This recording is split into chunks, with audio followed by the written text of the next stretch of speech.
dibuje un payasito, dibuje un superhéroe, dibuje... No, todos estos niños habían dibujado personajes que están bajo copyright. Habían dibujado a Bob Esponja, habían dibujado...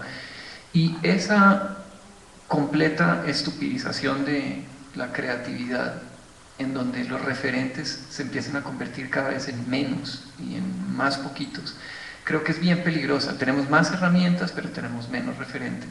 Y la única forma de salir de eso es entender que la industria, con ese monopolio de las ideas, que no se les acaba, porque en el momento, y como lo mostraba el documental, en el momento que Mickey Mouse iba a ser parte del dominio público y lo íbamos a poder remezclar y hacer cosas como hacían los cómics de Tijuana y demás, lo evitaron de a más no poder.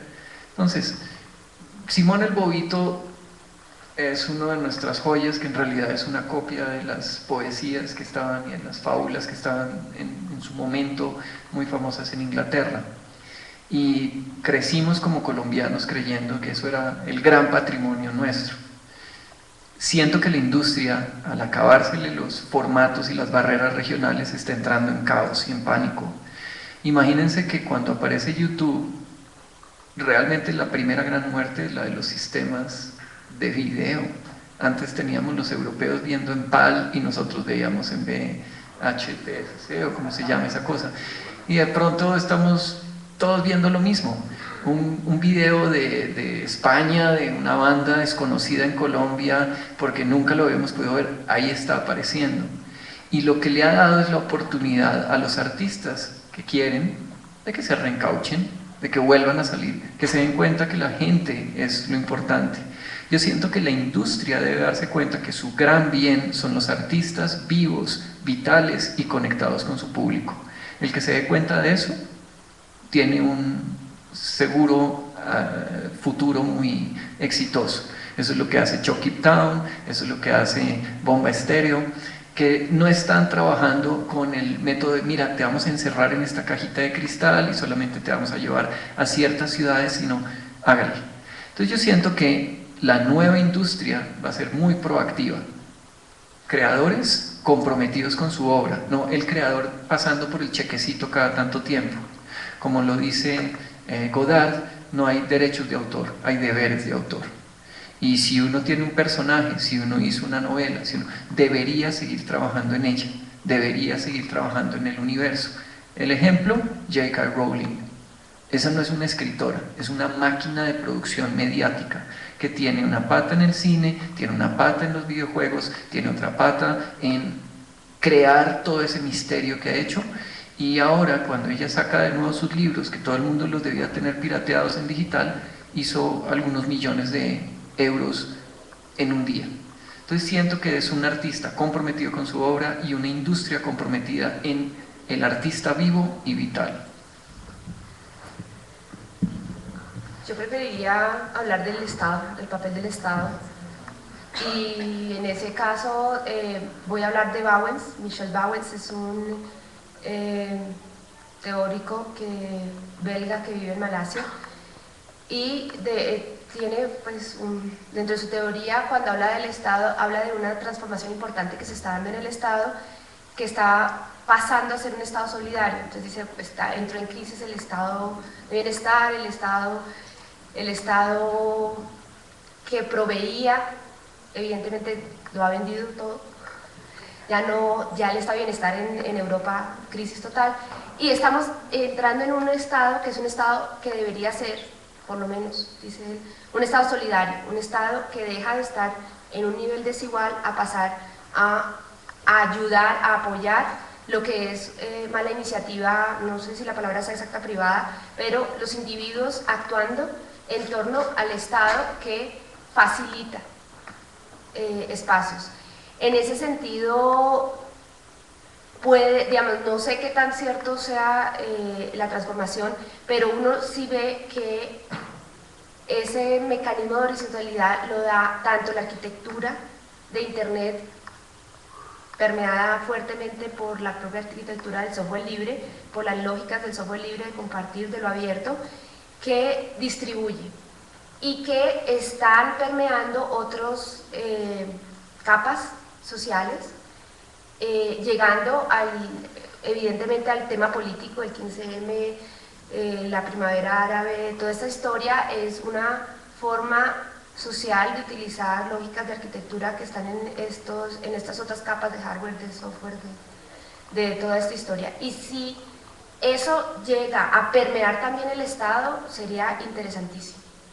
Esto es algo que también va a costar un trabajo impresionante. Creo que el Estado en ese sentido está sufriendo un problema o un reto, una negación tan grande como el de la industria. El ser capaz de sentir, de bajarse y pensar que está al nivel de los ciudadanos va a ser un proceso muy fuerte que nos está costando a todos mucho y que creo en ese sentido que mi generación al menos no lo va a ver. No es a nosotros a los que nos va a tocar eso, pero espero que a mis hijas sí, porque esto de ayer sí, que no se me va a acabar. Bueno, yo voy a tratar de articular eso del el componente de los creadores con el de la industria y el del Estado rápidamente, y es clarísimamente yo creo que el sentido de la creación, como creo que todos hemos dicho, se ha transformado radicalmente. El uso, el consumo, la apropiación ya digamos se muestran como un gesto creativo donde la novedad aparece como digamos producto de la apropiación de una herencia, de un background existente, ¿sí? Lo que invalida o por lo menos obliga a repensar categorías como las de autoría, esta imagen del genio, que es clarísimamente una herencia del romanticismo, el tipo que solito ahí piensa la cosa y además solito y muy vívidamente la piensa y la sufre y solo él se expresa en el cuadro. Digamos que esa es una pelea que no solo han dado las tecnologías digitales, sino el arte y muchas otras esferas, digamos, han combatido esta mitología, que es también la mitología de la idea, la noción de idea como algo que aparece en la cabeza, ¿sí? Eso es una tara moderna, ¿sí? Por eso es interesante remitirse a Platón. En Platón, ¿dónde están las ideas? En el mundo de las ideas. ¿Y dónde está el mundo de las ideas? Pues en el pensamiento. ¿Y a quién le pertenece el pensamiento? A nadie, es el mundo de las ideas. O en Marx es muy chévere también, ¿qué son las ideas?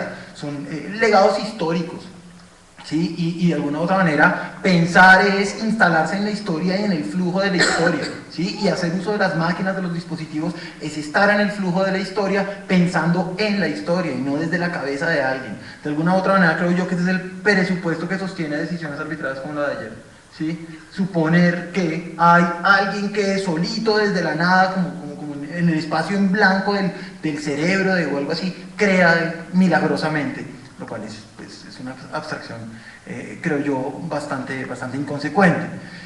Entonces creo yo que las nuevas tecnologías y todo el mundo de lo digital nos enfrentan, digamos, a repensar la categoría de la creación. Y entonces ahora, para pasar al elemento de la industria, creo yo que la industria es lo que, por lo menos la industria en el sentido más formal, es lo que trata de oponerse a esto, ¿sí? Porque creo yo que el instinto primario de la industria es el de la apropiación, ¿sí? Es apropiarse de unos ciertos legados históricos, porque el productor que produce industrialmente se está apoyando en este background, pero se lo está apropiando, y se lo está apropiando legalmente. De alguna u otra manera, creo yo que el problema sigue siendo reformulado, pero sigue siendo en un sentido general el problema de la apropiación, de la propiedad privada, de la privatización de la propiedad. De alguna u otra manera, lo que ocurre hoy día con la creación es que, en la medida en que se deshace la noción del autor, creo yo, se vuelve todo un asunto más de un intelecto colectivo, ¿sí? Esta es una categoría que usan algunos filósofos contemporáneos del presente, y podemos hablar de una inteligencia colectiva, ¿sí? Ya no de esa mitología del autor, y del autor que por tanto se apropia en términos de autoría en sentido legal, porque la autoría no es solo una categoría, digamos, teórica, sino es legal, y es lo peligroso, su aplicabilidad legal, y eso lo vamos a vivir muy pronto, ¿sí? Y creo yo que el papel del Estado, aquí voy a sonar muy marxista, ¿sí? Pero el papel del Estado es justamente la defensa legal de la apropiación por parte de la industria. Y eso sí que lo estamos sabiendo hoy, creo yo, con esta aprobación, que no es una aprobación aislada, y no me refiero solo al Estado colombiano, creo que es lo que está ocurriendo en general, ¿sí? Esta ley, la aprobación de esta ley no es una aprobación que ocurrió milagrosamente en un país del tercer mundo en proceso de desarrollo, es que lo llaman ahora, ¿sí? Como Colombia, sino que es una réplica del papel que ocupa el Estado moderno dentro del sistema de producción contemporáneo. Entonces creo yo que el Estado de alguna u otra manera clarísimamente vela por los intereses de aquellos que se apropian de la cosa, pero como tú decías, me parece muy afortunado lo que tú señalas, el Estado está viviendo una transformación, pero a mí me preocupa esa transformación, yo no la veo tan con buenos ojos, porque de alguna u otra manera me preocupa lo que alguien llama, puede hacer que lleguemos al Estado consensual. El Estado consensual es donde todas estas arbitrariedades de apropiación existen, pero se abren pequeños espacios de expresión de diferencia totalmente reguladas que hacen creer que realmente el Estado está patrocinando y permitiendo la diferencia, ¿sí? Si permitiera de verdad la diferencia, rompería con sus propios presupuestos, ¿sí? Pero entonces se abren estos pequeños espacios de gestión cultural, entonces se abren lugares donde hay pequeñas esferas de proyección de cierta cinematografía o de cierta, pero que está clarísimamente peleando en condiciones de suma adversidad o de suma, inferioridad en relación a todos los dispositivos industriales. Les puedo dar el ejemplo clarísimo de la cinematografía colombiana, y es el Estado dice estimular, y en alguna medida lo favorece a través de la aparición de la ley del cine, que ha permitido que mucha cinematografía aparezca, pero en la medida en que no repiense la industria de la distribución cinematográfica, Cine Colombia, Cinemark, Cinépolis y todas estas cosas, digamos que esta posibilidad de explosión cinematográfica nunca va a ser real. Si uno habla con los directores y con los productores de las obras cinematográficas más arriesgadas, clarísimamente con otros tantos no, que están haciendo mucho billete a partir de esta estandarización de los gustos de la que tú hablabas y todo el asunto, pero con muchos otros que han hecho, creo yo, las obras más arriesgadas y más interesantes, con lo que uno se va a encontrar es que hay todo un dispositivo económico, industrial, avalado por una disposición legal que, aunque les abre un espacio, les abre el espacio de la minoría. ¿Sí? La minoría de el que termina siendo proyectado, como ocurrió con Porfirio, esta película, digamos, tan prometedora y tan experimental, digamos, dentro del ámbito colombiano, que después de una semana de proyección, a la semana siguiente se está proyectando a las 12 del día o a las 2 de la tarde. Entonces me preocupa esta figura del Estado consensual, donde todos tienen su lugar, pero cada quien tiene que ocupar el lugar que le corresponde. ¿Sí? Donde Avatar jamás podrá estar en el lugar de las 2 de la tarde en la segunda semana como lo estuvo Porfirio. ¿Sí? Creo entonces que la figura del Estado es una figura que tiene muchas aristas y que amerita pensarlo con muchísimo cuidado, y que, como vimos ayer, digamos, tiene todo un poder en términos de eficacia política bien preocupante. Pues tomando desde ahí, ayer era muy divertido oír a los de la bancada de la mayoría, la inmensa mayoría, como ellos mismos se autodefinían, explicar que después de 8 horas de justo y trabajoso oír a la minoría, que era la gente que pensaba que esto debía ser de algo diferente, pues ya ellos habían hecho suficiente, ¿no? Era como hacerle un favor a la minoría, que eso es muy complicado. Por el otro lado, hay algo muy raro que está ocurriendo, que es que los gobiernos están dándole favores a personas que no son humanas y no son cyborgs, sino que se llaman corporaciones. Entonces vemos algunos gobiernos que están hablando de que estas personas deberían tener, pero es que son personas que no son seres humanos. Y ese tipo de problemas empiezan a darse en los Estados Unidos, en donde se están metiendo en unos problemas gravísimos ahora por esas luchas, y que estamos viendo replicados en nuestros países con una facilidad mucho mayor. Entonces sí creo que el Estado debería estar pendiente de esto, legislando, y como algunos amigos editores norteamericanos recordaban en una lista, el copyright es inventado como un privilegio que le da la sociedad al autor para que tenga los derechos sobre su obra por un periodo de tiempo X, pero es como un permiso especial, no es todo lo contrario, no es que la sociedad tenga que aguantarse este tipo de cosas y de preventas que van hipotecando cada vez más y cerrando la cultura. Entonces, pues es muy peligroso que el Estado se esté volteando hacia los intereses de personas que no son realmente humanas.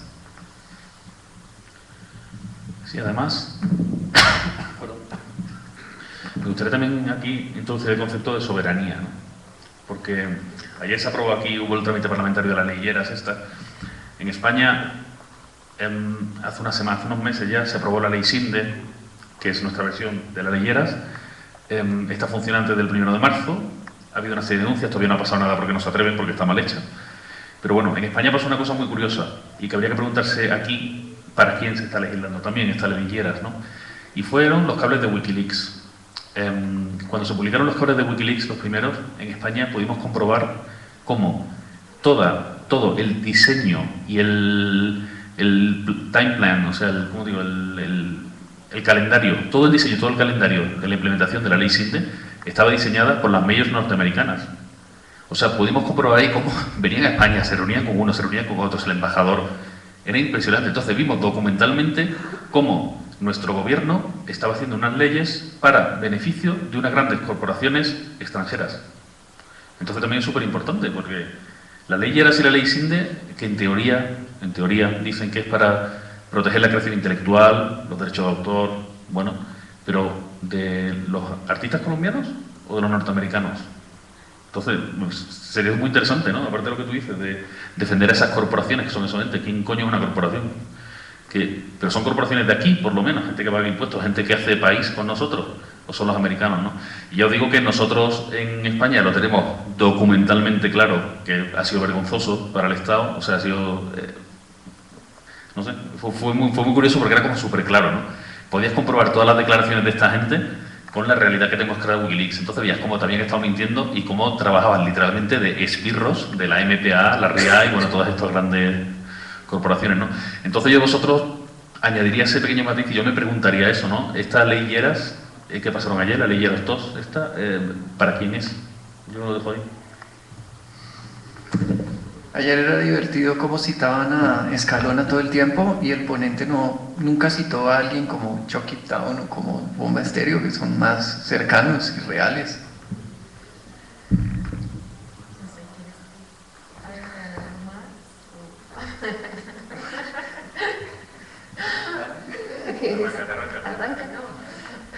No, yo no sé. A mí me parece que no sé cómo explicarlo. De todas formas, sí soy un optimista y creo que uno tiene que buscar espacios dentro del sistema. A mí por lo menos me parece más fácil, o por lo menos tiene que haber alguien que lo haga. Es necesario, o de lo contrario, pues estamos dejados ya, apague y vámonos. Y me parece que ese es el papel que hemos estado jugando desde Red para Todos, haciendo ese esfuerzo por abrir un espacio de diálogo en un entorno bastante complejo. O sea, el Estado no está acostumbrado, no tiene ni siquiera la intención. Nosotros, la vez pasada, cuando fue la primera ley Lleras, hicimos juiciosamente el trabajo de revisar y de hacer unos cuestionamientos jurídicos pensando que era la forma de que nos escucharan y dijimos, bueno, los vamos a radicar. Porque fue un abogado a radicarlos al Congreso, terminamos logrando radicarlos. Pero lo primero que dijeron es, esto no viene firmado, esto es una fotocopia. Y el muchacho le dijo, mire la cantidad que traigo, o sea, es fotocopia, no lo puedo recibir. El chico se puso ahí y dijo, usted es un funcionario público, me lo recibe. Al final se lo recibieron. Cuando hubo uno de los debates, la primera queja que nos hicieron fue, pero ustedes qué tanto alegan, qué es lo que dicen, entonces qué proponen. Entonces entregamos un documento de 15 páginas en tantas copias y todos empezaron a mirarse. Nadie había recibido el documento. Y luego nos explicaron que es que realmente al Senado no llega nada por correspondencia. Eso hay que entregarlo asesor por asesor. Les dijimos, miren, Nosotros no vamos a hacer eso. Somos ciudadanos y tiene que ser posible llegar por la puerta y entregarlo y que lo reciban. Ayer volvió a pasar más o menos lo mismo. Tenemos un documento de profesores de una universidad norteamericana que avalan de buena forma muchos de los cuestionamientos que teníamos. Y el documento, claro, en 20 días corriendo, lo logramos tener firmado anteayer. Decidimos entregarlo por correo electrónico. Sacamos un listado de los correos electrónicos públicos que están en Senado, en Cámara, en Congreso Visible. Armamos la base de datos, se enviaron las cartas. La última reporte que tuvimos, más o menos el 40% de los correos habían sido devueltos. Eso es un porcentaje impresionante de un correo de un funcionario público. Y de los otros, el porcentaje que lo habían abierto era mínimo, porque además, también ayer nos enteramos, ellos realmente no utilizan ese correo, porque es que no funciona bien, eso no funciona. Es mejor pedirle a cada uno. ¿Cómo hacemos? O sea, ¿cuál es el mecanismo entonces de discutir? La única opción es ir a buscar a cada uno de ellos, a explicarle tu punto. Eso muestra también una dualidad, un gobierno que se está ganando, gobierno en línea, los premios del mundo por hacer el trabajo digital, y creo que hay una parte que la está haciendo bien porque aquí estamos. O sea, Colombia ha logrado una buena penetración y hay tanta gente preocupada por internet que nos están apoyando. Pero de otro lado, hace falta un montón, y arranquemos entonces con el Congreso. Haría falta ver cómo están ellos manejando relaciones con ciudadanía. El porcentaje de congresistas que tienen Twitter es muy bajo. El porcentaje de congresistas que tienen página web que sirva es menor, etcétera. Y claro, si además les pides que entiendan este mundo, pues estamos en Escalona. Y con todo el respeto que Escalona me merece, que además fue uno de los autores que le apostó al derecho de autor en todas, y sufrió los dilemas del derecho de autor. Entonces, lo pone como ejemplo cuando él mismo murió incrédulo del tema. En fin, yo sí espero, repito, porque soy optimista y porque creo que alguien tiene que jugar ese papel, que seamos capaces de movilizar una discusión que lo permita. O sea, España es un ejemplo de fraccionamiento total en la discusión. Hay otros que han logrado con mejor éxito hacer algo. Y repito, en el optimismo creo que lo estamos trabajando para nuestros hijos. Ayer mencionaban mucho también a Gabriel García Márquez. Les invito a que busquen el sitio web oficial de Gabo. No hay. Vale, pues no sé si del público hayan preguntas o continuamos un poco hablando aquí en la mesa. Vale. ¿El micrófono allá? Así.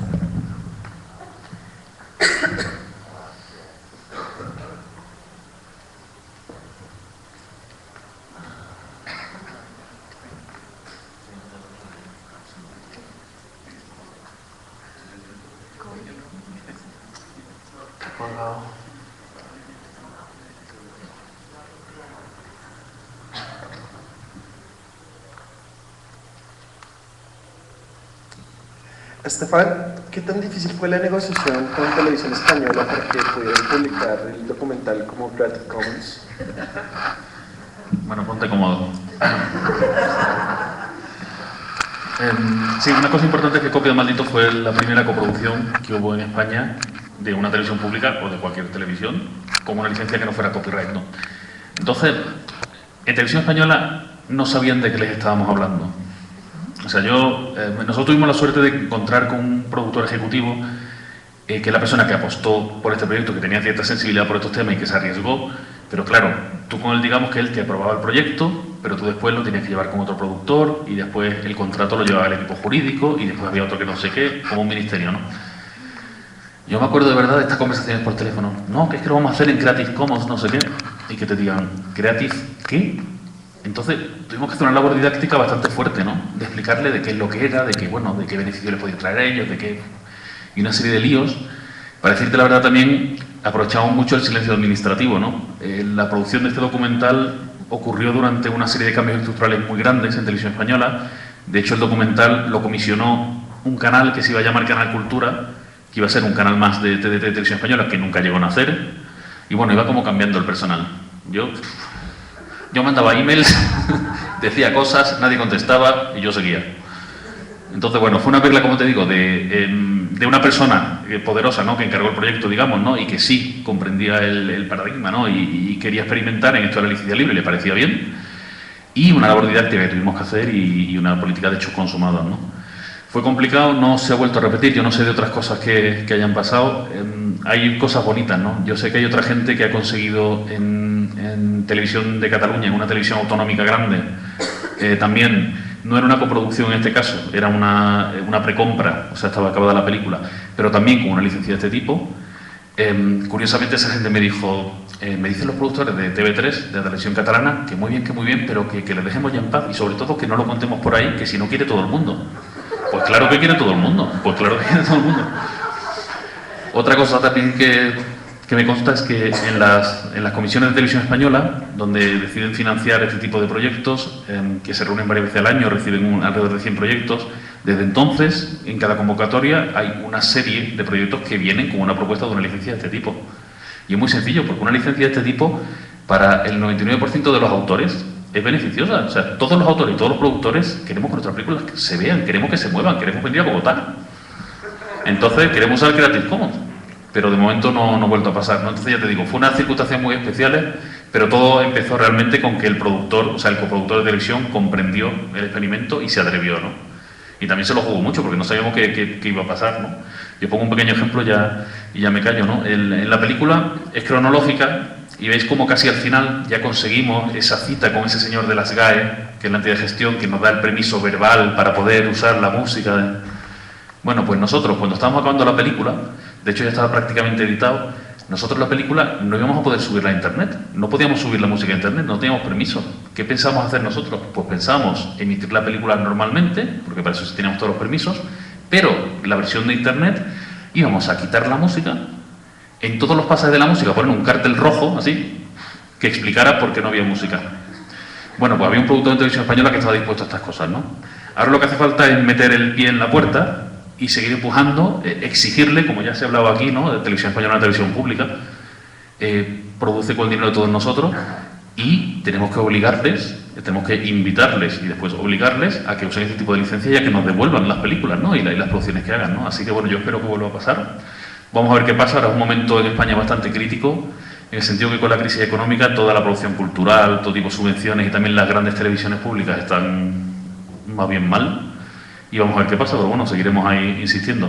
Yo, de luego, para mí, como yo soy muy pro cultura libre, todo lo que pienso hacer de ahora, pienso intentar hacerlo en ese ámbito, ya veré si puedo y si me dejan, y bueno, yo simplemente animar a todo el mundo que estudie las posibilidades que te dan el uso de una de estas licencias, y ya veréis como en la mayor parte de los casos te conviene, y bueno, intentarlo.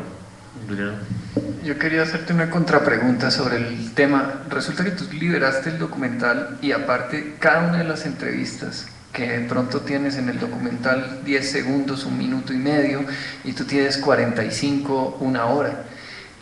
¿Ya ha pasado un tiempo suficiente? ¿Ha habido algún remix? ¿Ha habido alguna persona que haya ido y haya hecho su propia versión de Copiad Malditos en donde saque lo que políticamente no era correcto sacar de las entrevistas? Sí, eso fue un experimento también que hicimos, y es que como existe Internet y Vimeo y YouTube es gratis, joder, ¿por qué no? Todo el material que se genera y que tiene interés, ¿por qué no ponerlo, no? Y además esto me vino a mí la idea como espectador, ¿no? En el sentido que yo muchas veces veo un documental, lo voy viendo, me va gustando y de repente sale un tío que dice una cosa y el tío me resulta interesante por lo que sea y me gustaría escucharlo más. Pero claro, en el documental sale 30 segundos y el documental sigue. Joder, yo quiero escuchar a ese tío. Bueno, pues hicimos ese planteamiento, entonces nosotros lo que hicimos fue las entrevistas íntegras de toda la gente con la que hablamos las subimos a internet. Están en el Vimeo, son de visionado libre, han tenido un montón de visitas, que ha sido muy sorprendente, ha funcionado muy bien. Y además también ha venido muy bien, porque la película está con el tema que trataba, pues hubo ciertas olas cuando se estrenó, digamos, ciertos problemas, o ciertas críticas, o ciertas historias, y para mí era una defensa muy buena decir, bueno, tú dices que mi película es tendenciosa, lo que tú quieras y tal, pero yo he hablado contigo 1 hora y media y está ahí íntegra. A ver cuándo has hecho tú, cuándo la prensa te ha permitido algo así, ¿no? Tus relaciones, ¿no? Siempre se tergiversa, no sé qué tal. Aquí tú mira la película, es lo que yo he dicho, perfectamente, ahí está tu entrevista, y es más, con la licencia del documental, que no te gusta, sácate. Que quieres, que tienes algo muy importante que decir, grábate y métete, si es que lo puedes hacer. Claro, que alguno de vosotros tiene una teoría muy importante sobre la propiedad intelectual, joder, grabaros y meteros. Que alguien quiere doblar la voz, yo qué sé, o sea, que todo eso está permitido. Entonces, claro, a mí mucha gente venía con determinados tipos de cuestiones y tal, y yo solo le podía decir, me parece muy interesante lo que me dices, hazlo. Hazlo y me lo enseñan. Después, yo no he visto, no ha habido, digamos, remontajes, eso no ha pasado. Han pasado cosas muy interesantes, ¿no?, que permiten este tipo de licencias, ¿no?, cosas muy emocionantes. Por ejemplo, ha habido un profesor, yo un día tengo unas búsquedas de Google y un día veo por ahí, copiad malditos, versión corta. Yo no lo había hecho. Lo primero, sonrisa. ¡Ping! Digo, esto solo puede ser bueno. Voy para allá, cliqueo, 20 minutos. Esto no está, esto no sé qué. Y cojo y escribo al tío y le pregunto, Quillo, ¿qué es lo que has hecho? Cuéntame. Y me dice, mira, yo soy profesor en un instituto de enseñanzas medias, ¿no? Y a mí me parece la película muy útil para enseñar determinados tipos de cuestiones o para ilustrar algunas cosas. Pero claro, yo tengo una clase de 1 hora y yo quiero también hacer una discusión, no sé qué tal, entonces yo cogí las partes que me interesan, se las pongo a mis alumnos, después tengo un reto para discutir con ellos y hago un cuestionario y no sé qué. Y yo digo, joder, perfecto, o sea, perfecto. Entonces es el tipo de cosas que pasan, ¿no? Otra cosa que ha pasado, todo esto lo desarrollaré mañana en detalle en la conferencia que daremos, ¿no? Otra cosa que me ha encantado y que permite la licencia es el tema, por ejemplo, que estas entrevistas que están todas en internet y que hay algunas que tienen más visitas que la película, por ejemplo, sí, es lamentable pero cierto, amigos, no vamos a esconderlo aquí. David Bravo, que es un abogado que sale, que es un tío muy mediático y un abogado sevillano muy conocido, su entrevista tiene decenas de miles de visitas, ¿no? Mañana os enseñaré algunas estadísticas. Y entonces, yo de repente otra búsqueda de internet, no sé qué tal, y de repente me encuentro, copias malditos, entrevistas, no sé qué, MP3. ¿Cómo? ¡Ping! Otra vez. Pues resulta que alguien pensaba que, sí, las entrevistas son muy interesantes, pero bueno, es un QuickTime, no sé qué, en HD, y sí, es un plano que no se cambia del tío hablando, y a mí lo que me interesa es oírlo, y a mí me gustaría llevármelo en mi teléfono móvil y escucharlo en el metro. Bueno, pues alguien se descargó todas las entrevistas, que son 20 y pico horas yo creo, les extrajo el audio y las subió, y las puso a disposición de la comunidad, con la licencia que tienen, ¿no? Entonces, bueno, todo eso es maravilloso para mí, ¿no? Sirve para difundir la obra, y son el tipo de cosas que permiten, estas licencias que permiten transformar la obra. Y ya me he ido otra vez del tema.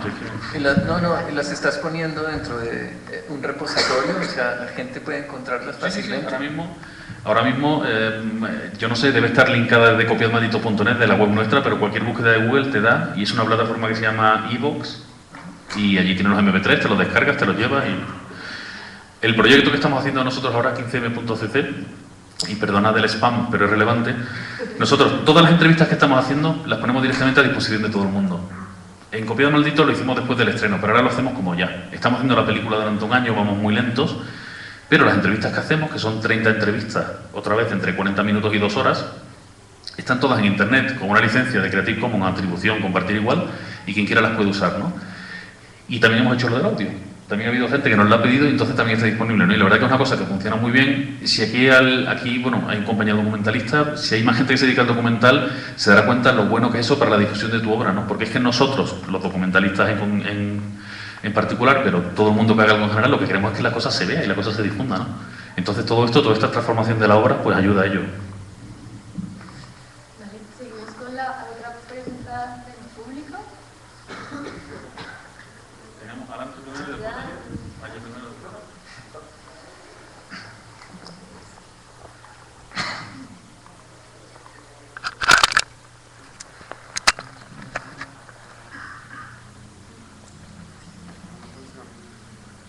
Bueno, aprovechamos y por si acaso la gente que está conectada a streaming también quiere hacer preguntas. Bueno, mi pregunta es más como relacionada a una pregunta que había hecho ya Stefan en una de sus intervenciones sobre las leyes que se están ejerciendo ahorita, de las que se están aprobando ya, la que se aprobó la ley Lleras, quería saber sobre, como para quién se estaba legislando aquí en Colombia. Y pues yo había leído por ahí, no estoy seguro si era como muy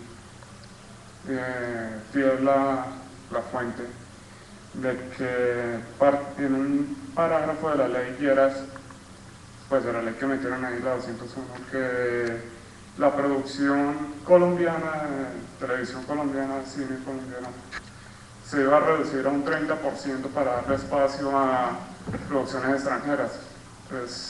Pues yo ahí como que veo una tendencia más o menos hacia dónde va la legislación acá, pero quisiera saber más específicamente cómo está funcionando eso. Bueno, o sea, ayer yo salí a las 12:15 de la noche del Capitolio, estaba solo en la Plaza de Bolívar, llovía, encontré un taxi y me monté y me fui por la séptima. No hay ni un solo comercial pegado en ninguno de los paraderos que sea una serie colombiana. Entonces, ¿de qué estamos hablando? Realmente, lo de la cuota, no hay cuota, la gente está más pendiente de las nuevas producciones de Fox, las nuevas producciones de Universal, las nuevas producciones. Y yo creo que eso, tristemente, es una pelea por la cual nosotros no podemos hablar. Son los actores los que debían estar ahí. Pero para los actores realmente, no sé qué es una producción nacional si la están haciendo pagada por Fox, hecha en Bogotá y vendida con algunos actores también de Argentina. Eso ya es muy complicado, se ha convertido en una cosa muy rara y desgraciadamente también otro día tuvimos una situación en la cual con el senador Camilo Romero, que fue muy vocal en este ataque a la ley y demás, fuimos a almorzar a un sitio, en el sitio que estábamos sentados, estaban viendo un partido de el Barça contra cualquier otra cosa y había gente que estaba apostando como si fuera Millonarios, que nos habla muchísimo de qué es lo que está pasando. Tan irreal es la situación que el canal que tuvieron todo el tiempo era ESPN o alguno del estilo, Fox Sports. Entonces, a mí me parece muy triste lo que pasa con esta ley, con bajar los límites y todo, pero más patético me pareció un senador ayer, cuyo nombre no recuerdo, pero su perla fue decir que en los Estados Unidos no hay límites, no hay porcentajes, ¿y quién tiembla con eso? Quisiera ver los gringos viendo televisión hecha en Guainía o no les interesa para absolutamente nada porque ellos son una cantidad de países dentro de un gran país. Entonces cuando ellos quieren ver algo raro y extraño, ven televisión hecha en Los Ángeles o ven algo hecho en Texas o ven algo hecho en otra parte, pero normalmente siempre es dentro de su propio territorio, o ven Wild Dawn, que eso no tiene nada que ver con la realidad. O sea, eso no, esas fiestas no existen en ninguna parte. Entonces yo lo que siento tristemente es que el debate con la televisión es un debate muy raro, porque si bien ponen problemas a los actores que están trabajando para las franjas de televisión que nos quedan en el país, no sé quiénes las están viendo y quiénes las están deseando ver. Yo diría lo mismo que nosotros, en eso sinceramente no opinamos porque no tenemos cómo, pero aquí hablo personalmente. Esta mañana escuché a Pablo Lacerda en Caracol y él lo que dijo es que él participó en la negociación del TLC y puso el nombre de una persona del Ministerio de Comercio, dijo con esta persona que fue el negociador, y nosotros defendimos a muerte la franja. Dijo una cosa que a mí me parece muy valiosa y que contradice un poco lo primero que decía Pablo, que es: en Colombia se ha desarrollado una industria de televisión con televisión popular que no le gusta a todo el mundo, pero bueno, ese es el mercado de la televisión en Colombia. Eso es lo que se ve, pues donde me imagino, en Guainía, no sé. Esa es la televisión que tiene mercado en Colombia y hemos logrado un mercado incluso internacional. Las producciones colombianas se ven acá, y eso ha sido posible porque hay esa franja. Como hay esa franja, hay que producir para esa franja y no se puede meter enlatados. Él dijo, el tema de cuándo es una producción colombiana o no es muy volátil, pero por ahora casi que hay un pacto de caballeros y todo el mundo entiende pues, que una producción colombiana debe tener un componente colombiano fundamental, aunque la ley no lo exija. Y eso nos ha permitido desarrollar una industria, dice él, de producción local, que anoche los padres de la patria nos borraron y no nos dimos cuenta. A mí lo que me sorprendió, que se repitió hoy con varias de las llamadas que tuve de periodistas, es que supongo que lo que nos pasa a los que estamos en internet, como estamos en internet estamos enterados y creemos que todo el mundo lo está. Resulta que mucha gente no supo de la ley. Hubo periodistas que me llamaron y me dijeron, mire, yo tengo gente en el Congreso y nos dimos cuenta hoy. Pablo Lacerna se dio cuenta hoy. Sí, yo creo que esto pone un poco en cuestionamiento, más allá de nosotros, no lo digo yo, lo dice Pablo Lacerna, me lo dijo esta mañana un periodista, no sé, o sea, el debate fue esto pone en cuestionamiento el procedimiento. Y más allá del fondo, aquí deberían respetarse unas formas. Y el tema de la televisión, lo triste es que la discusión la van a dar los que la tienen que dar cuando ya el hecho está hecho. Y intentamos localizar a las personas que durante la ley Lleras anterior representaban a los actores y la respuesta de ellos fue no, pero eso no es tan problemático, eso no es tan... Es decir, no encontramos los pares porque supusimos que eso los iba a tocar y es muy triste, es realmente, a mí me parece muy triste porque pues, los grandes tiempos del chinche y de producciones colombianas que todo el mundo veía han pasado. Y lo más triste, eso no lo puede ver la clase media colombiana porque no hay ninguna persona, ningún doliente que se los esté poniendo en otro tipo de medios. Es decir, yo creo que hay personas que están viviendo en la diáspora en España o en Argentina o en los Estados Unidos que les gustaría ver algunos capítulos de Dejémonos de Vainas por internet. Y ese es un modelo de negocio que ya está demostrado y que podría empezar a crearse, pero no hay interés, no hay... Es otra industria.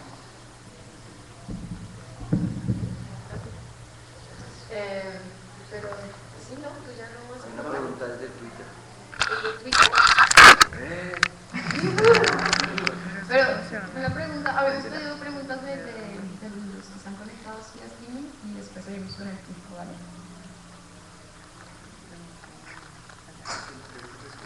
Hola, preguntan para Estefan, que si edita o editaría con software libre y qué herramientas usó para editar copias malditos. Bueno, yo tengo un ordenador lleno de pegatinas de Linux y de historias de estas y uso el sistema operativo de Macintosh. Sí, amigos, podía mentir, pero no, por otra parte también, no, debo decir, yo tengo, hay dos cuestiones, ¿no? Hay una cuestión que no he tenido el tiempo de ponerme a estudiar estas herramientas, que las va viendo. Ahora mismo existe Cinelerra, hace poco también, no era libre, pero sí open source, el Lightwave, un antiguo editor. Empiezo a ver herramientas para trabajar, ¿no? Pero entre que no he tenido el tiempo, que mi Macintosh funciona como un reloj de cuco, y eso es importante. Y también otra cuestión, ¿no? Que yo también, yo proceso mucho de la película, o sea, yo lo hago todo. Generalmente acabo haciendo de las películas todo, acabo mezclando el audio, haciendo grafismo, una serie de cosas, y eso, mi suite de Macintosh, de Final Cut, funciona muy bien. Entonces, de momento no puedo permitirme usar otras herramientas. Por otra parte, yo recomendaría a esta persona que nos pregunte que haga una búsqueda, yo creo que ahora mismo es en el ámbito de, no sé si el Patio Maravillas o la Tabacalera, que son unos centros sociales en Madrid, que haga una búsqueda de internet, porque precisamente estos días ha habido unos talleres sobre herramientas de ese tipo. En el marco del 15M tenemos unos grupos de audiovisuales, se llaman Audiovisual, también está el grupo de audiovisuales de la Tabacalera, y esta gente sí está experimentando en cómo trabajar solo con herramientas libres, desde editar hasta hacer grafismo, streaming, todo. Entonces, que busque por ahí porque ya se están encontrando soluciones, ¿no? Pero yo lamentablemente de momento ya os digo que por pereza y por otras cuestiones más pragmáticas sigo con mi Macintosh. Lo siento.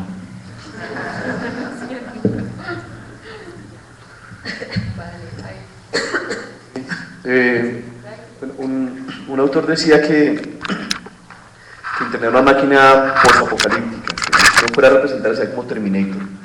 Fue una cosa diseñada para un futuro cuando hay una guerra nuclear y hay que soportar la vida a través de la comunicación, pero existe ahora. existe en este momento, a pesar de que tiene ese diseño, existe hoy. Y bueno, hablaba como de las leyes de Clark, una persona que tuvo unos postulados. Digamos, lo importante era lograr la comunicación, era lo clave. Y lo último era como llevar cuenta, saber quién se conectaba, eso era lo último.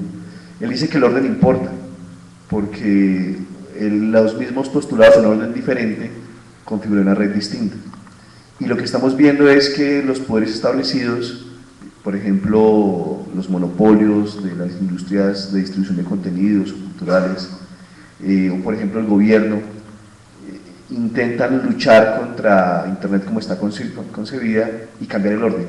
De hecho, ahora lo que quieren es, y lo vimos con el articulado de la ley Lleras, hacer que la contabilidad, que la trazabilidad sea lo primero. Y está hecho implementándose de esa manera. Y digamos que a nosotros nos toca vivir esta lucha, y la estamos viendo además como una minoría, como los que pelean por las ley Lleras, que se implementó con la excusa del TLC, pero que también tiene que ver con las patentes agrícolas, que tiene que ver con muchos campos muy diversos, y claro, como somos minorías desarticuladas, pues a todos nos da por la... Bueno, en fin, el rollo es que la pregunta es, bueno, ¿qué hacer?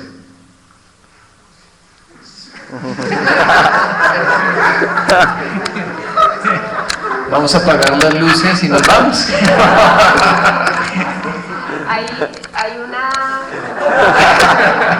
Hay una teoría que dice que digamos, a mí sí me gustaría, yo soy abogada, o sea, arranco diciendo que me estoy burlando de mí misma, que soy yo contra yo.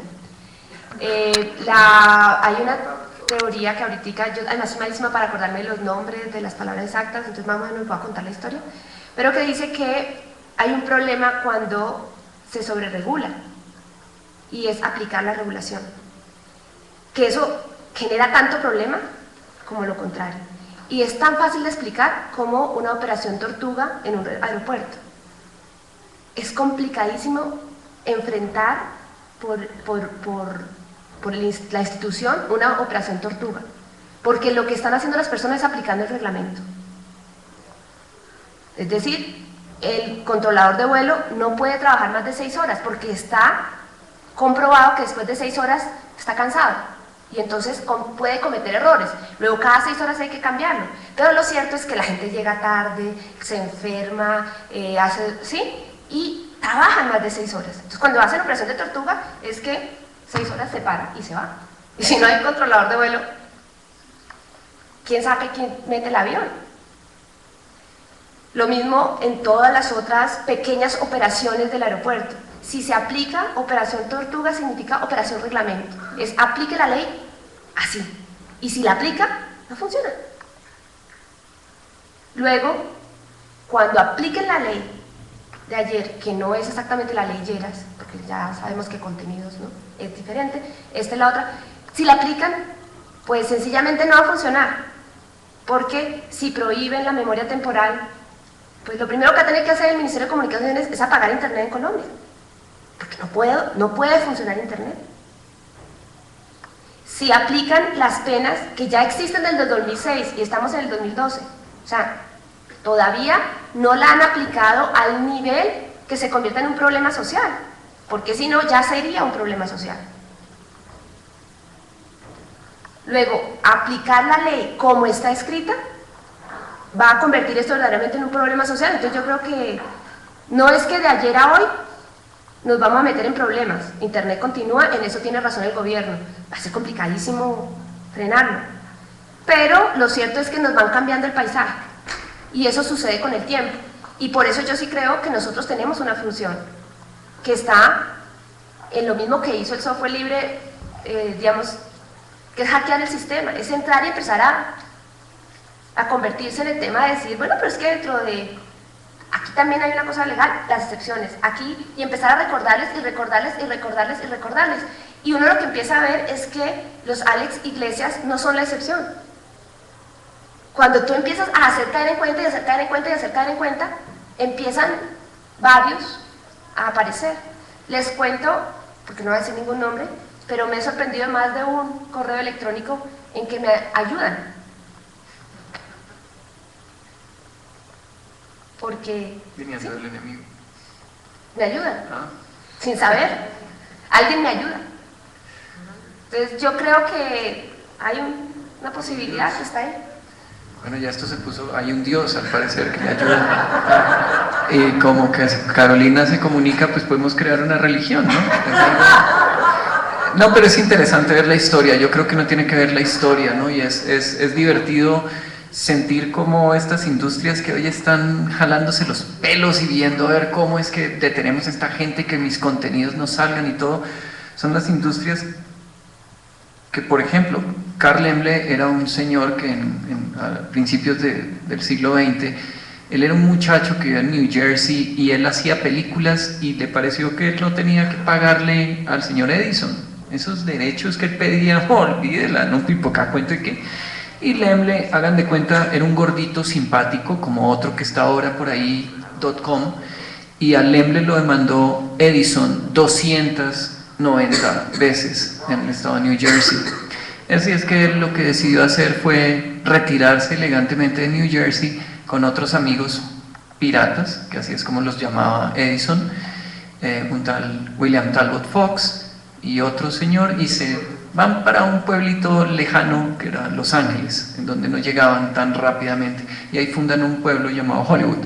El señor Laemmle crea una empresa que se llama Universal, y es el que se inventa las estrellas de Hollywood y que la gente vaya y todo. Es decir, persevera, demuestra tu punto y lo vas a lograr. La industria que proponía Edison murió, y murió con El Artista, esa película de Francia en donde hablan del sonido. Edison decía, lo peor que le pudo pasar al cine fue el sonido, y él intentó parar de todas maneras eso, porque decía que los actores ya no actuaban. Y curiosamente, pues es una frase muy conocida en el mundo del software, y lo quieren mucho por allá, por la zona de Cupertino y demás. Hay una frase que es mejor pedir perdón que pedir permiso. Lo curioso es que eso es la primera mujer programadora de la historia, la que descubre y da el término de bug, y ella era una miembro del ejército de los Estados Unidos. Esta respetable anciana falleció ya hace algunos años, y creo que es la enseñanza. Es mejor pedir perdón y decir, qué pena, no sabía, pero creé esta nueva industria, que lo otro. Y para la muestra, Escalona. Qué pena, pero es que esto es un capítulo oscuro de la historia de Colombia. Lamento recordarlo, pero el hackeo y el modding arranca en la costa caribe colombiana. Cuando llegan los primeros acordeones, la leyenda dice que era un envío que salió desde Alemania y entonces iba para Buenos Aires, y quedaron acá. Mierda, eche, y esa cosa, una caja ahí, ven acá. No venía con manual de instrucciones, no venía, parecía un iPhone, o sea, lo sacaron de la caja y esta cosa, y eran indígenas, costeños, gente que tenía otra visión y otra voz. Así es que cuando los tipos empiezan a tocar, mierda, y todo, como muy bajito, entonces lo destapan, hacking, modding después, y empiezan a cambiar todo. Entonces ellos afilan.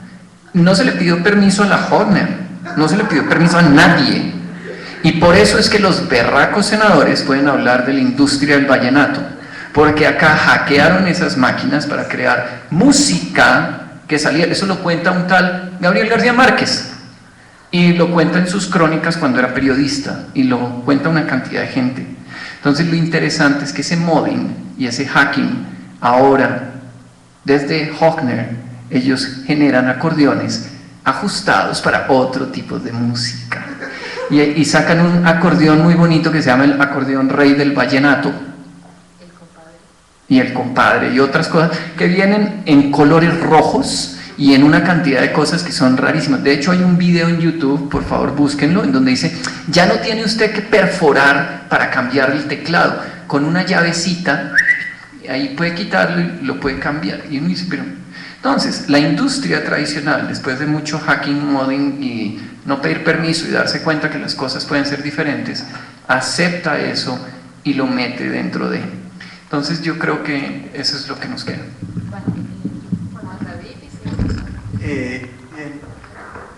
sobre el qué hacer, yo creo muchísimo en las posibilidades y un poco ahí coincido contigo en la actitud, digamos, combativa y hasta optimista, digamos, y es, creo en el poder, digamos, generativo de los usos, ¿sí? Yo voy a volver al ejemplo histórico que di a propósito de la relación entre la pintura y la fotografía, toda esta voluntad, digamos, o toda esta exigencia por parte de los pintores de que se legislara, de que el Estado protegiera, para prevenir ciertos usos que ya se preveían, ¿sí? Y finalmente toda esta voluntad de regulación terminó quedándose corta porque los usos terminaron imponiéndose, tanto que los mismos pintores terminaron desempeñando la labor de los fotógrafos. Y estos usos son multiformes, son perversos, por llamarlo de alguna manera, en la medida en que pueden tomar cualquier porvenir, ¿sí? Desde el porvenir más, digamos, benéfico a los órganos de control. Y entonces recuerden que en el siglo XIX aparecen las prácticas de control con el uso de la fotografía en las instituciones psiquiátricas, en las instituciones clínicas, en las cárceles, aparecen los documentos, como la cédula que cargamos hoy día, todo ese tipo de usos aparecen, pero también aparecen los usos alternativos que permitirán después las experimentaciones de Man Ray y Moholy-Nagy, que le quitan el lente a la cámara y hacen caso omiso de la figuración dentro de la imagen fotográfica y exploran posibilidades, digamos, de producción y una nueva imaginería que solo la fotografía en sus usos y en la exploración de sus posibilidades, que solo pueden actualizarse cuando un usuario intenso como estos que hackearon estos dispositivos para producir algo que jamás alguien podría pensarse, ¿sí? Creo yo que son ejemplos que ilustran perfectamente lo que creo yo que se potencia muchísimo con las tecnologías digitales, dada esa conversación de la que tú hablabas ahorita, ¿sí? Y es esta puesta en contacto que le permite a uno ver ahorita rock de los 70s, vietnamita o cine africano de los 50s, o de alguna otra manera, el uso mismo, digamos, tiene un poder explosivo en sentido de creativo, que creo yo que termina por otorgarle una visibilidad a la arbitrariedad de su propia arbitrariedad, ¿sí? Entonces, creo yo que, ¿qué hacer? No es un asunto milagroso de tomar una decisión, como creo que es lo que creen los entes reguladores, ¿sí? Sino ¿qué hacer? Es usar, hacer uso. El software libre creo que es eso, es usar, es una política y una actitud generosa y de celebración del uso, ¿sí? Eso sería lo que yo creo que... Vale, seguimos con la pregunta.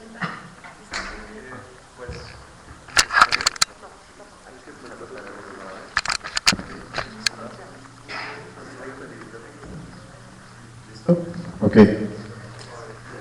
Bueno, la pregunta que tenía formulada he ido cambiando en la medida en que ha habido intervenciones. Parcialmente ha sido respondida. Pero bueno, cuando entré al auditorio, mejor dicho, son ciertas meditaciones inmediatas que quisiera dejar como planteadas sobre la mesa. Entré y el auditorio está vacío. Yo sé que hay gente en internet, pero digo, criticamos mucho al Estado, el Estado es un problema y nos queremos comunicar con él y el Estado pone trancas para que no nos comuniquemos con él, pero ¿hasta qué punto el pueblo colombiano con miedo, ignorante, que puso el Estado ahí, es el que realmente es responsable de todo lo que está pasando? O sea, yo creo que, mejor dicho, a mí me llama mucho la atención que siendo colombiano, hace ya unos 6 meses me haya llegado un mail ciberactivista para que ayudara a firmar una petición en contra de la ley SOPA y que hace poco me estén pidiendo que firme una contra ACTA. Todo esto es de Estados Unidos, pero es gente súper pila, o sea, es gente que se pilló el problema ahí mismo y ahí mismo tomaron acción. Nosotros estamos quietos. Mi pregunta es, bueno, ¿hasta qué punto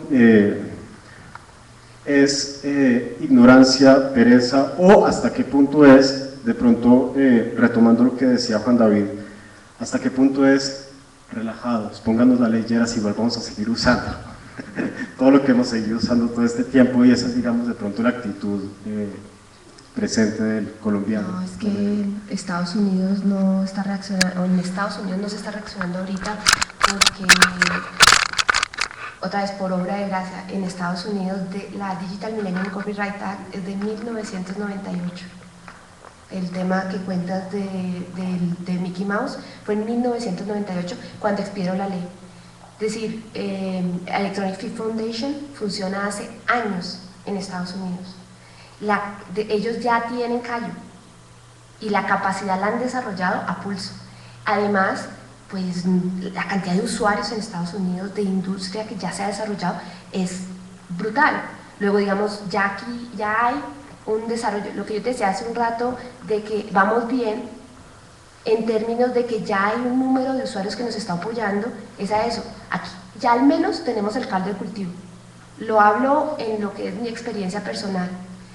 En el 2006 yo estaba regresando de estudiar en Europa. En mi segunda ida yo tuve una reconversión profesional. En un punto dije, software libre, software libre. Me fui a estudiar y como soy abogada, entonces no voy a poder, y además tengo incapacidad, lo atestiguan mis amigos de software libre. Yo tengo un problema y digo, ¡oh! No, incapacidad total, pero vi que pues yo podía con las licencias, con eso sí podía, entonces me puse a estudiar eso. Y regresaba en el 2006 de Europa, cuando estaban los últimos debates del TLC. La primera vez, porque yo soy abogada, pero nunca fui al Congreso cuando era estudiante. La primera vez que fui fue en el 2006, fui a ver un debate del TLC. Y esa impotencia mía, viendo cómo se aprobaba el tema de propiedad intelectual, y yo veía cositas muy chiquitas, porque en esa época no sabía, ahora tampoco, pero en esa época menos, y esa impotencia porque no podía hablar con nadie, no conocía a nadie, no sabía nada, no pude hacer más que escribir una cosa que escribí, y ahí quedó. En el 2008 se aprobó, en el 2006, después de eso se aprobó la ley que subió las infracciones. Y ya en esa época yo estaba metida en un colectivo que se llama Equinoccio. Y ese desespero mío, pero ya tenía al menos 2 o 3 más. Hicimos 3 cartas. Tratamos de hacer me acuerdo que hablábamos de una manifestación. No conseguimos nada, más que ser 3 diciendo, están subiendo las penas, están subiendo... No pasó nada. Un senador dijo por allá, es que yo creo que si seguimos penalizando, pero pues si todos están de acuerdo, lo votaron. En el 2008, se vino el COMPES, ahí éramos un poquito más. Pasamos carta, fuimos a una reunión. El año pasado vino la ley Lleras y dijimos otra vez, pusimos Twitter, no sé, en 3 días. Al día siguiente, toda la mañana me la pasé contestando periodistas y no éramos todos. Ofray decía, esta la tenemos perdida. Aquí vamos es por rescatar algunas, por la conciencia de la gente. Ese era el lema cuando empezamos. Cuando ganamos, o sea, la paramos al menos, nos van a escuchar. Luego, John, esto es un proceso y aquí vamos. Nosotros somos un colectivo, no estamos tomando decisiones apresuradas, queremos ser respetuosos, queremos que se nos escuche. Cada quien tiene su función, habrá otros que harán otras cosas. Nosotros estamos intentando hacer esto. Así fue, cada uno de los países ha tenido un proceso similar, más rápido, menos rápido, eso depende de muchas cosas. Solo para decirte, lo estamos pensando. Somos pocos. Si tienes 2 manos y un ratico libre, pregunta, que tenemos harto trabajo. Y la verdad es que hay un punto en que ser humano también cuenta. Llevamos 2 días en una clavada en la hijo de madre y el trabajo que yo tengo, mis hijas, no sé qué, les juro, yo hoy o mañana necesito dormir y hacer alguna otra cosa. Entonces se frena en algún punto y por eso parece que no estuviéramos haciendo nada, pero lo estamos haciendo. Y lo interesante de esto es que la próxima creo que tenemos una mejor posición y vamos a hacer más. Y si cada vez somos un poquito más, ahí viene el tema del uso, que dice Juan David. El uso es el que genera una masa crítica que va a apoyar lo otro. Hace 3, 4 años, cuando empezamos a decir, no había suficiente gente que usara la herramienta para generar la presión de que el uso tiene que ser posible. Hoy la hay, empieza a haberla, y mientras más seamos. Para cerrar simplemente, una de las primeras conferencias a las que yo fui hablando de Creative Commons en esa época de 2006-2007, en que además hablaba yo todavía muy como abogada y era complicadísimo que me entendieran, fue otra abogada. Y lo primero que hizo cuando me vio me entregó un libro y me dijo, mira, yo quiero que te leas esto para que entiendas por qué Creative Commons es ilegal. Entonces yo lo recibí y le dije, muchas gracias. Y cuando lo abrí, que era una carpeta, eran unas fotocopias de un libro. Entonces yo le pregunté a ella que si ella tenía permiso, o sea, sarcásticamente, que si tenía permiso del autor, porque era uno español. Entonces ella se rió y dijo, es que no se consiguen. Ah, bueno. Yo me encontré con ella hace el año pasado en algún debate y le dije, ¿usted se acuerda cuando nos conocimos? Entonces me quedó mirando y le dije, ¿se acuerda del libro que me regaló? Y se rió y me dijo, ¿sabes qué? Después me lo leí con más calma y me di cuenta que tenía muy mala leche el libro y que de hecho he empezado a pensar que hay cosas que no eran tan ciertas. O sea, el uso. Si del uso logramos que hayan suficientes que usen, que llamen la atención de los abogados, porque es que los abogados llegamos tarde, y menos mal. O sea, tú imagínate que los abogados hubiéramos regulado Internet antes, o sea, ¿cómo sería Internet? Menos mal llegamos tarde. Todo el mundo se queja de que la ley llega tarde, pero yo quiero que lo piensen un minuto y lo repiensen. ¿De verdad quieren que lleguemos primero? Entonces, el uso es muy importante. Si usamos, vamos luego a tener otra cosa, porque yo sí creo que la legislación, que el mecanismo de legislación, que el orden, que eso me parece interesante. Y si podemos participar en eso y hacer que se amolde y pues que nos sirva un poquito a todos, yo creo que está bien. Hay una cosa divertida para complementar lo que decía Carolina y podérselo traducir a nuestro visitante de tierras lejanas. Lo primero que hizo el rey de España cuando descubrieron el Nuevo Mundo fue prohibir que vinieran judíos y abogados. Es verdad, porque ellos traían problemas. Ahora, por otro lado, yo creo que debe ser muy curioso ver los billones de dólares, por ejemplo, con una aplicación que es bastante gratis y todo, que se llama Instagram, y la gente está poniendo fotos, billones de dólares que paga una empresa por otra, cuando toda esta gente que tiene trabajos y que puede legislar y que puede hacer cosas, partió del trabajo gratis que dejó alguien, que es Tim Berners-Lee. Yo creo que la sociedad es muy triste porque yo le pregunto a todos mis alumnos, son estudiantes de comunicación social o de diseño en universidades javerianas, los Andes o distintas, ¿quién es esta cara? Y, ¡ay, ese es Steve Jobs! ¿Quién es esta cara? ¡Ay, ese es Bill Gates! ¿Quién es esta cara? Ni idea. Y es Tim Berners-Lee.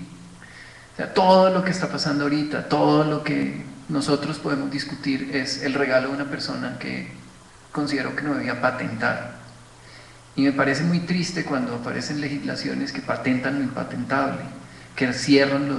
Y por eso es que Berners-Lee ha intentado en todos los foros posibles decir, no hagan eso porque van a tirarse cómo funciona. Y por otro lado, que es muy triste, tú lo decías, si la gente, ¿será que Colombia somos? Colombia es un pueblo de personas que están acostumbradas a dejar sus derechos al momento que nacen. O sea, piensen nada más, Carolina decía Operación Tortuga. Operación Tortuga es salir a Bogotá, armado de algunos anillos y algunas cadenas y pelo largo, yo creo que compartimos, para ser observados por los miembros de las agencias de seguridad secreta, privada, evidente que hay en todas partes.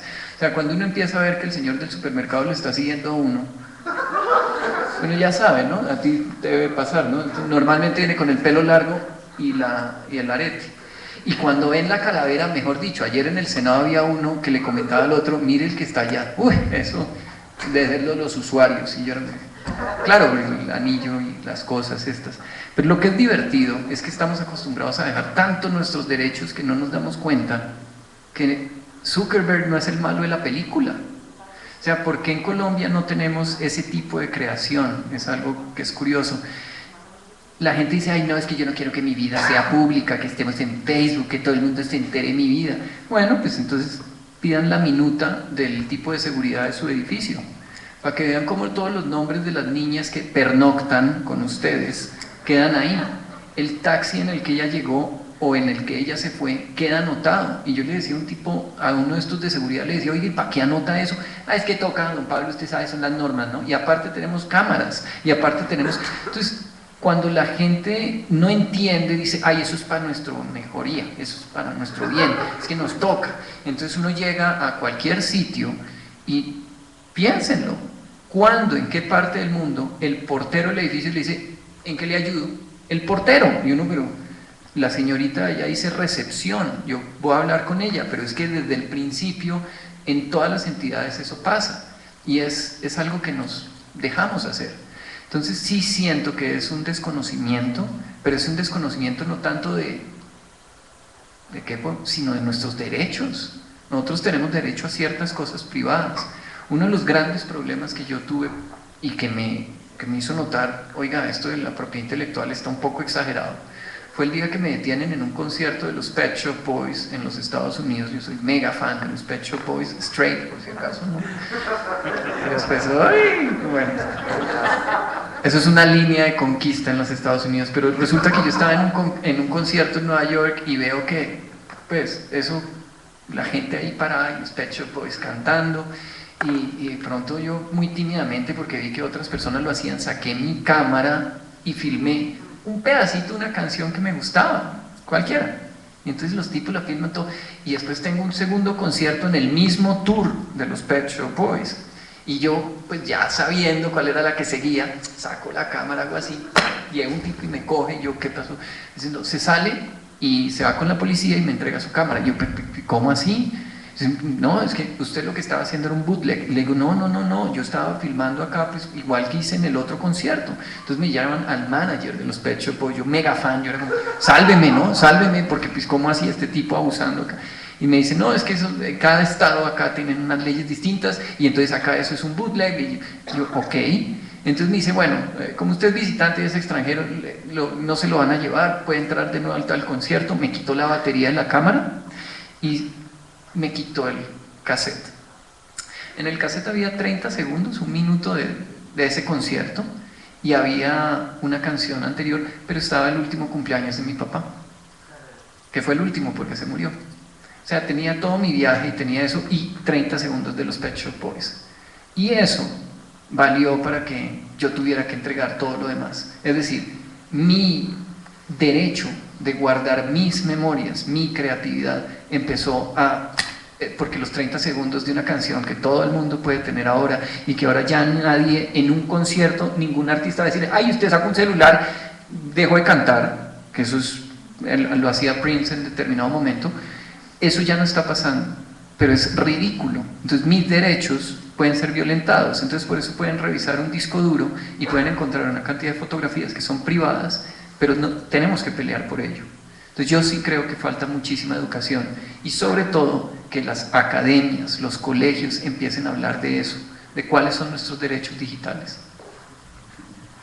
Estoy pensando que brevemente nada más, que hace tiempo se habló de que Apple iba a sacar para los iPhones una aplicación, o no una aplicación, parte del firmware que bloqueaba. Cuando tú estabas en un concierto, tu teléfono no te dejaba grabar. Yo no sé, afortunadamente eso quedó en nada, ¿no? Pero van por ahí los tiros. Nosotros tenemos un compañero en España, se llama Miquel Vidal, que es también, bueno, trabaja mucho con software libre, y tiene una frase muy buena que dice que los derechos hay que usarlos porque si no se oxidan. Entonces un poco eso, ¿no? Y lo que habláis aquí del carácter colombiano, en España somos iguales. O sea, en España tú vas a no sé qué oficina pública a hacer no sé qué papel y te dicen, no, es que hoy no puede ser. Y tú dices, y te vas. Y tú no pides explicaciones o no protestas, ¿no? Entonces tenemos que atrevernos, ¿no? Somos gente que trabaja para nosotros, ¿no? Somos gente que los pagamos nosotros y lo que tenemos que hacer pues es exigir esos derechos, ¿no? Y crear esa cultura de que, joder, de que somos ciudadanos, tenemos ese derecho, cada vez menos, pero los tenemos, y los que tenemos vamos a ejercerlos, ¿no? Y vamos a estar vigilantes, ¿no? Con eso es divertido también cuando uno llega allá y se da cuenta porque habla en un foro de estos sobre copyright y entonces dice, no, la originalidad y todo, y lo dice una colombiana. Yo no sé si a ustedes les parece curioso, pero ¿cómo se le dice a una persona en Cartagena que no copie cuando su ciudad, cuando llega a España, hay otra que se llama Cartagena, y Santander es otra, y todo lo que nosotros tenemos en esta berraca nación es copia de lo que ustedes tenían por allá, o Ámsterdam es Nuevo Ámsterdam para los gringos, ellos también tienen eso, siempre hemos tenido como la sombra de, así es que cuando nos miran, pues sí, es una única cultura separada por un mar. Vale, vamos con una pregunta de streaming. Bueno, desde el streaming, el chat del streaming, creo que es una pregunta para Carolina Botero.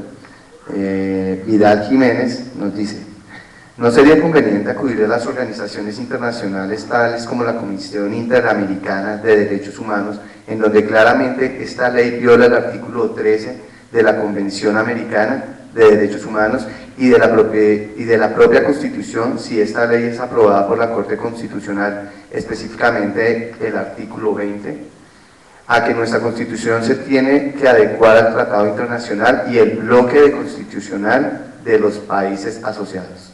Tal cual. Necesitamos un abogado, alguien en la sala. No soy capaz de contestarla, o sea, este es un tema procesal duro.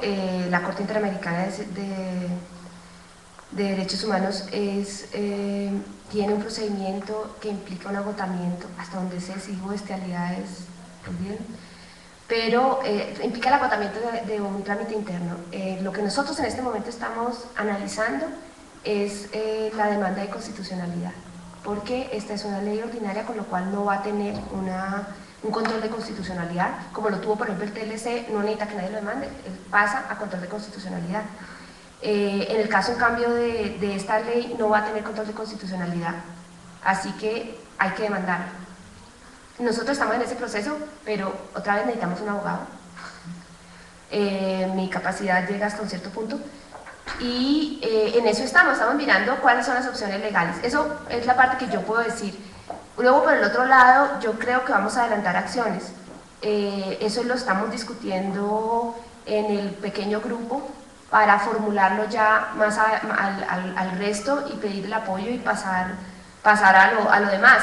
Pero yo creo que, es decir, lograr algo, esto ya fue un hecho, y fue un hecho desde el día en que la presentaron el 20 de marzo, eso estaba, pero cantado, esto va a ser así, y anoche era claro, es que no le puede cambiar ni una coma, porque la verdad es que no es políticamente decente, esa es la razón fuerte fue esa, no es políticamente decente después de que ya firmamos el TLC y ya tenemos la aprobación de la Corte que cambiemos comas. Así que con esa sentencia de que ya va a pasar, lo que tenemos ahora es que pasado mañana está Obama. Ya tienen el regalo. Yo personalmente creo que lo mejor es que hagámoslo bien. O sea, lo que nos interesa es la pelea a largo plazo. Y la pelea a largo plazo es hacer valer una serie de usos legítimos como legales. ¿Por qué nos tenemos que esconder frente a usos legítimos? Porque un profesor no puede pasar una película en un salón de clase. Y lo digo no porque ahora digo, no, pero si esto es un uso académico, nos va a decir la Dirección Nacional de Derecho de Autor.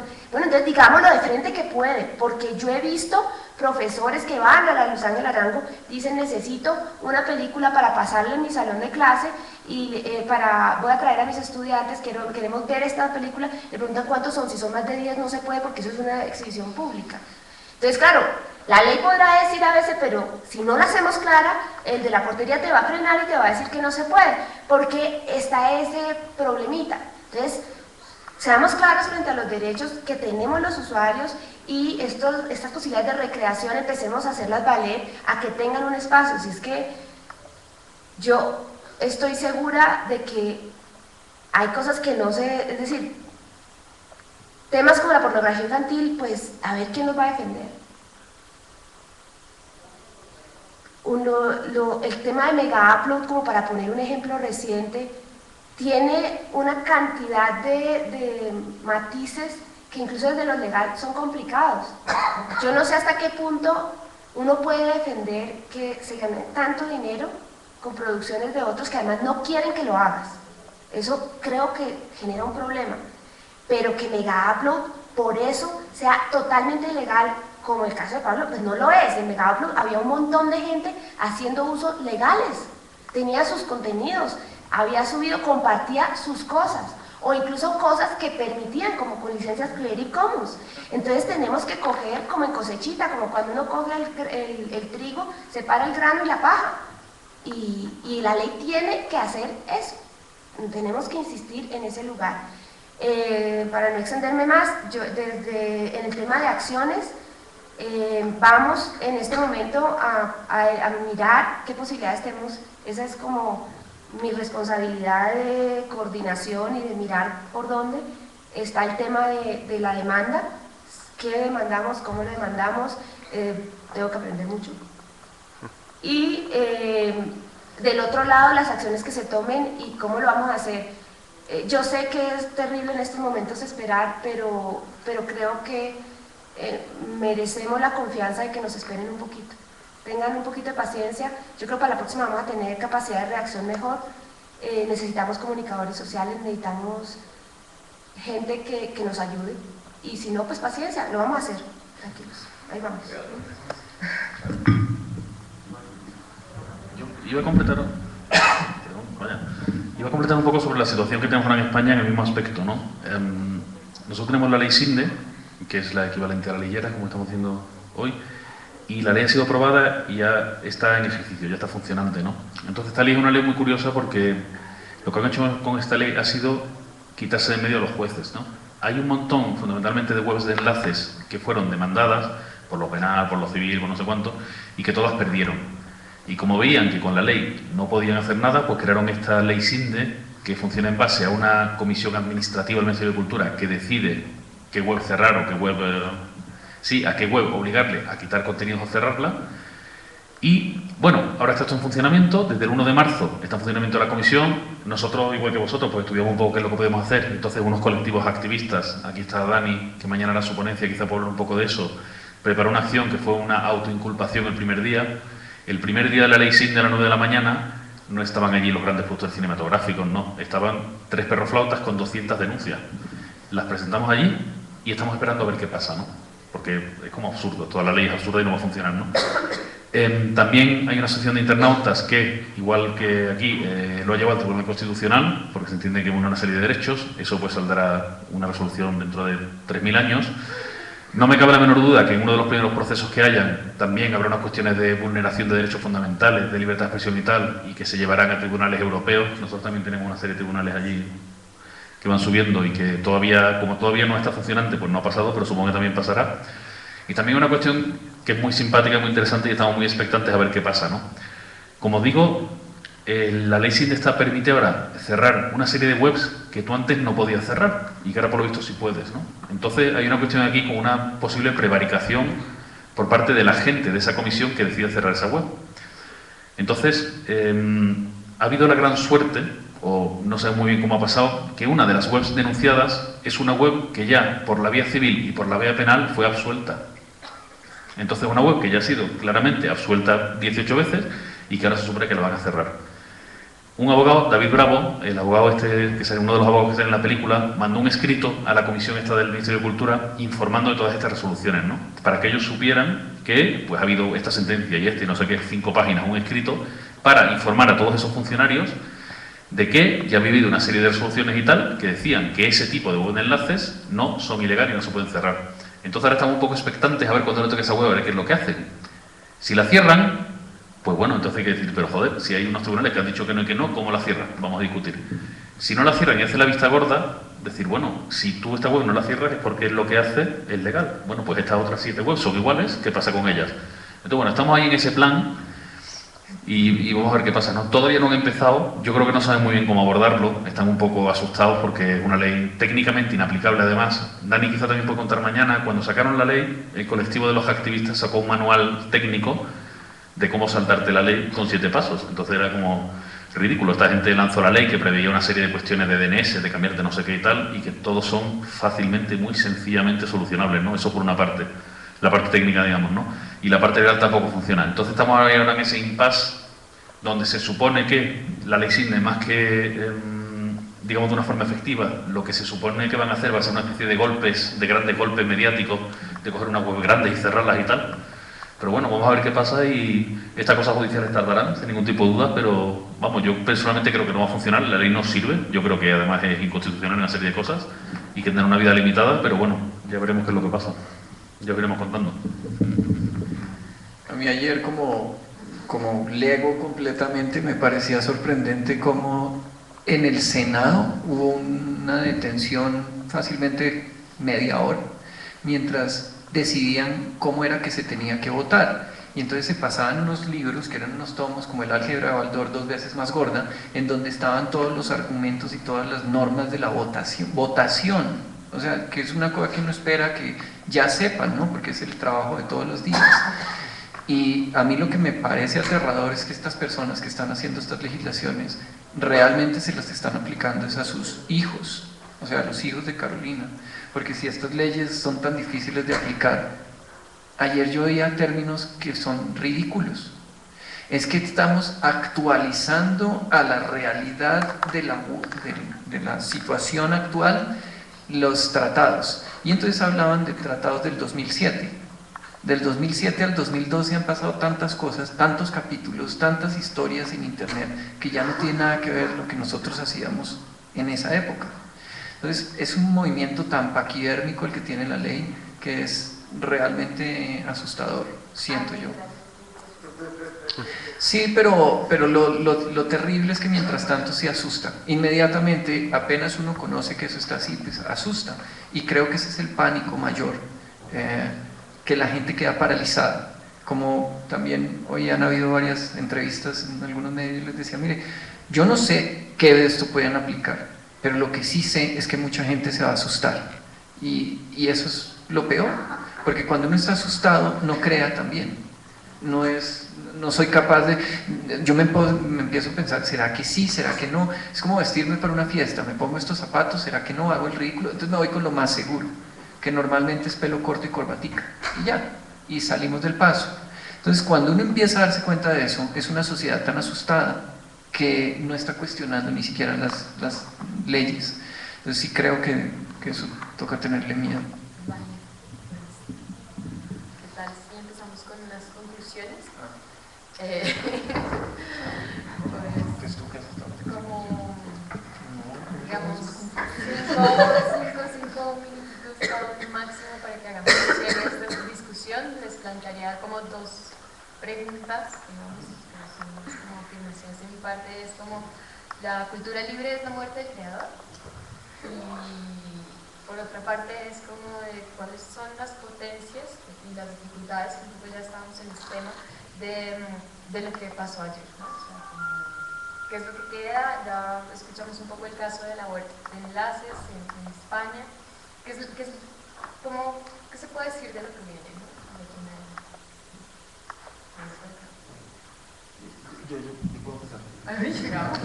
adelante. No, yo creo que sobre lo primero que preguntas de la muerte del autor, yo creo que es definitivamente la resignificación, ¿sí? Pero no creo que sea privativo digamos, del acontecimiento digital contemporáneo. La irrupción de la técnica en el ámbito de la producción, no solo artística, sino en general, y es como, eso es una mercancía no tiene autor, una herramienta producida artesanalmente sí la tiene, ¿sí? Cuando yo con las manos, con el cuchillo, el objeto producido artesanalmente se me debe de alguna u otra manera a mí, claro, producto de un saber milenario, ¿sí? Pero es mucho más atribuible a una persona. Cuando aparecen los dispositivos industriales, la revolución industrial y todo eso, ya la mercancía, los tenis, ¿de quién son? Pues él puso la suela, él puso el cordón, él puso el... Entonces yo creo que esta es una discusión, claro, que ahorita se vuelve, digamos, sumamente álgida porque hay mucho en juego, pero que la historia ya desde hace 2 siglos ha mostrado que de alguna u otra manera, por las condiciones materiales de producción, la tecnificación, digamos, muestran la inconveniencia de ciertas categorías, ¿sí? Yo creo que hay que defender la creatividad, la generosidad de la creatividad, pero repensar esa noción de la autoría y todo ese rollo, que, repito, no solo es en el ámbito de la producción de ciertos contenidos artísticos o contenidos plásticos, sino en general creo que la vida moderna es la vida de la impersonalidad de la producción o de la generalidad, digamos, del intelecto y de la creatividad, ¿sí? Y ahora, lo otro no lo recuerdo. Con lo que pasó ayer, no, yo creo que mi temor personal más agudo tiene que ver con, creo que tú lo expusiste súper bien, y es la producción de miedo al uso, ¿sí? Es como entonces estaré violando derechos, estaré violando la legalidad, una legalidad que creo que también es bien borrosa, llena de vacíos, que poco se preocupa por las singularidades que tú señalabas, por el caso, creo que el gran peligro, por lo menos el inmediato que yo percibo, es ese temor que puede suscitar y que puede generar, digamos, la reacción negativa, la detención, el quedarse congelado ante posibles represalias, ¿sí? Creo que hay que también conocer mucho de qué se trata esto, ¿sí? Para encontrar, digamos, posibilidades de acción dentro de lo que quede por hacer, ¿sí? Eso sería lo que yo tendría por decir. Yo creo que la libre cultura es la revaloración del creador, es una reivindicación de que todos lo somos, incluso yo que no lo soy. Es decir, que todos creamos, y eso es bien importante porque también nos pone en planos más iguales. Le recuerda a ese que se siente autor como también es usuario en los procesos creativos, y a los que nos vemos más como usuarios nos recuerda la capacidad creativa que tenemos dentro de eso. Entonces, personalmente, la libre cultura, por lo menos a mí me ha traído unas satisfacciones impresionantes. En lo que se viene,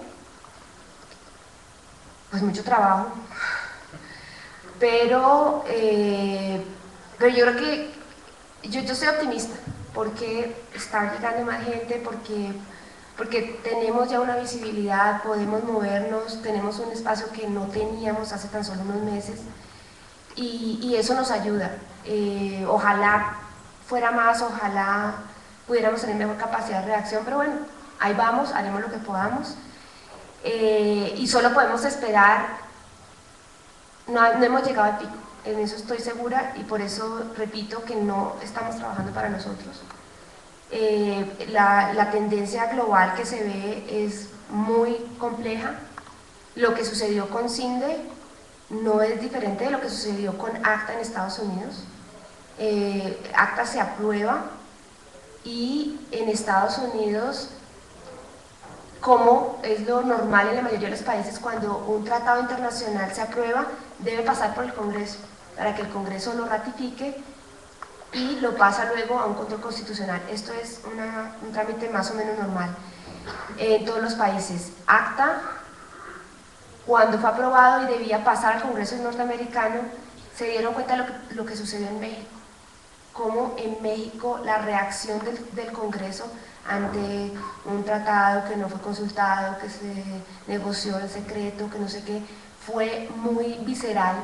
Reacción de las páginas web, de toda la red social, que puso a los senadores contra la pared frente a qué hacer, y rechazaron el acta. Yo creo que ese rechazo en México hizo que en Estados Unidos dijeran, aquí donde sí estamos, no, lo metieron. Yo cada ratito hablo de esto y siempre se me olvida mirar las palabras exactas, pero es algo así como que ellos decidieron, el Ejecutivo norteamericano decidió que este no era un tratado internacional, sino que era un acuerdo no sé qué, que es de aplicación inmediata, con lo cual no tiene que pasar por el Congreso. Simplemente hicieron eso, esto ya es ley y punto, por un decreto, no sé. Eso está demandado ante la Corte Constitucional, porque no pasó eso. Usted puede decirle gato, gato, gato, pero mire lo que es un pato. Entonces, vamos a demandar, está demandado, y la Corte dirá, esto es un tratado, tiene que ir al Congreso, y veremos lo que va a pasar en Estados Unidos cuando el acta tenga que pasar por el Congreso. Pero entonces, ¿qué están haciendo mientras tanto? El TPP, y ahorita que está saliendo el otro CINSA, no sé qué. O sea, el proceso es complicado y va a ser mucho más represivo. Estamos de todas maneras, en ese sentido, en un momento de cambio interesantísimo. Yo, por lo menos, desde que hice mi reconversión laboral, estoy muy contenta porque todos los días hay un reto nuevo. Y esto no va a parar. En los próximos años van a ser más complejos, más interesantes, así que estudien Derecho, que esto.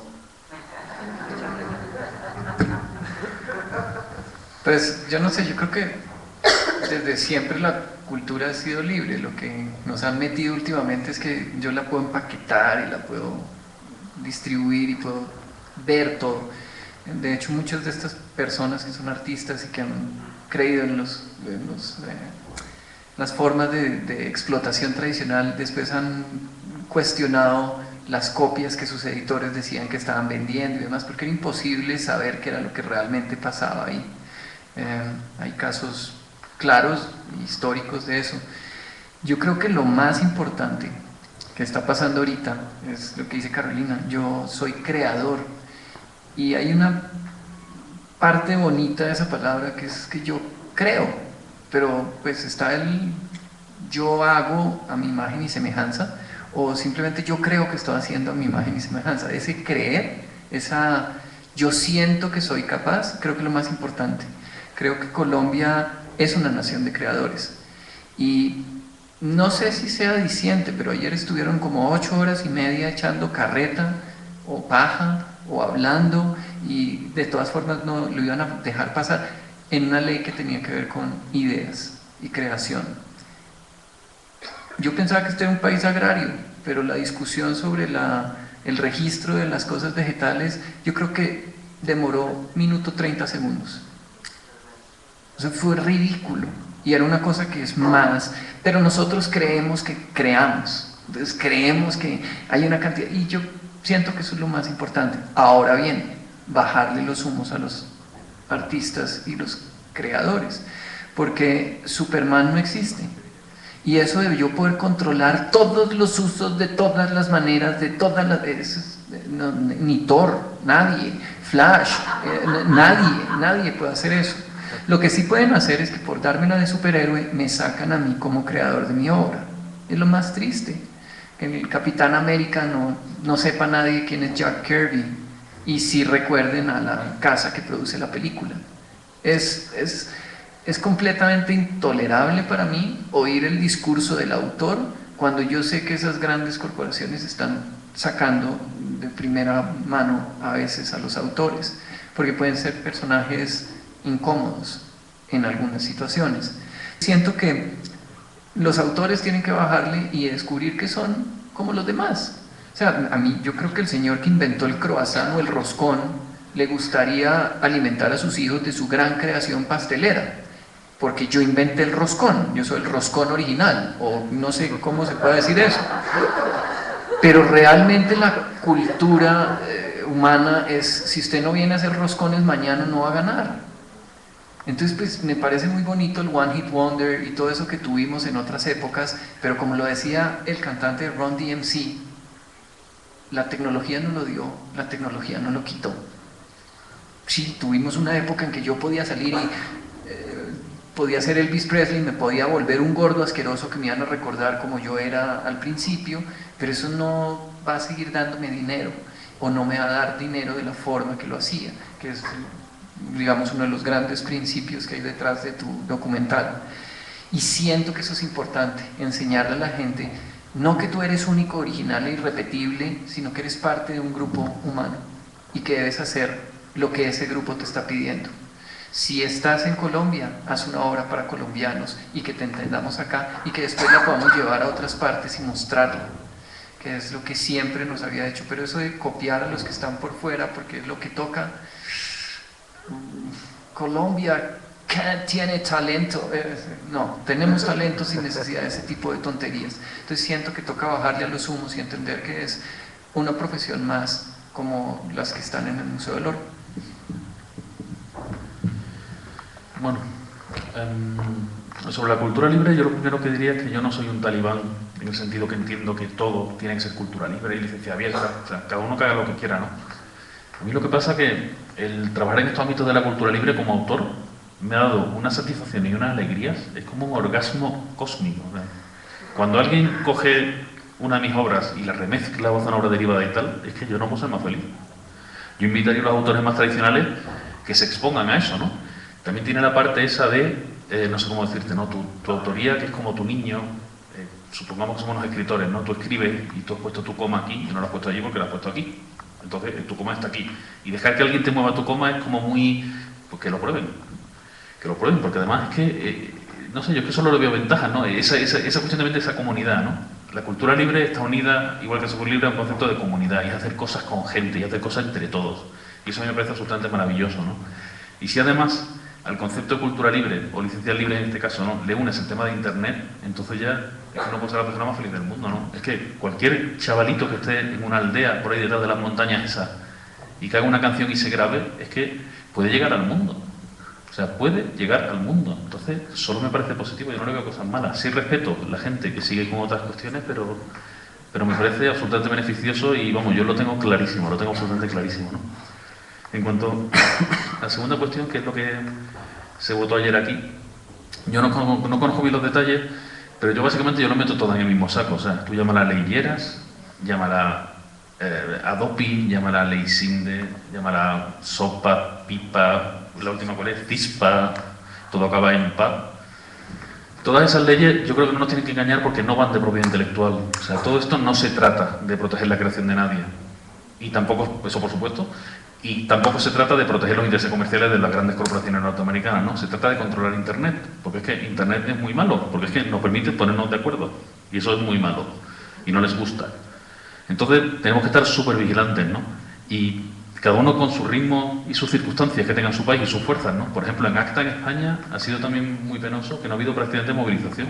O sea, no hemos sido capaces de crear una alarma, ¿no? Y de saber comunicar a la gente lo importante que era y que había que informarse de ACTA y que había que intentar presionar como fuera. Ahora ACTA está en Europa en una especie de congelador durante unos meses, la ha puesto ahí la Unión Europea. Ha sido afortunadamente porque nuestros vecinos polacos y alemanes, los polacos amigos, o sea, fueron los que protestaron y lo consiguieron, pero lo que tenemos que hacer es informarnos y estar ahí, porque es que de verdad que tenemos que darnos cuenta que estas leyes van de recortar nuestros derechos fundamentales. O sea, lo voy a repetir, recortar nuestros derechos fundamentales. Son derechos que son difíciles quizá de comprender porque son derechos digitales que no entendemos bien, pero es exactamente lo mismo que los derechos físicos. O sea, quieren como segregarnos racialmente otra vez, o quieren prohibirnos derechos de reunión. O sea, unos derechos fundamentales que tenemos ahora en ese ámbito digital, en ese ámbito de Internet, que son derechos por los cuales gente lleva cientos de años muriendo, ahora de repente quieren quitárnoslo, ¿no? Entonces simplemente yo entiendo que tenemos que informarnos y luchar, ¿no? Y bueno, os dejo con esta pequeña anécdota, no sé. Ya. Vale, pues así cerramos esta mesa redonda. Muchas gracias a cada uno de los participantes. Las conclusiones es no tener miedo y seguir creando, seguir usando. El problema no es la propiedad intelectual, lo que está en juego es la posibilidad de compartir y de ponernos de acuerdo en la red. Y gato, pero mire lo que es un pato. Gracias a todos. Bueno, le agradecimiento a las 235 personas que no se despegaron en toda la jornada, que estuvieron aquí, 235. Wow, yo creo que eso es lo más bonito que está pasando, que yo estaba mirando, había gente en Barranquilla, gente en Cali, gente, y el movimiento que ustedes veían nace acá y está llegando a todas partes.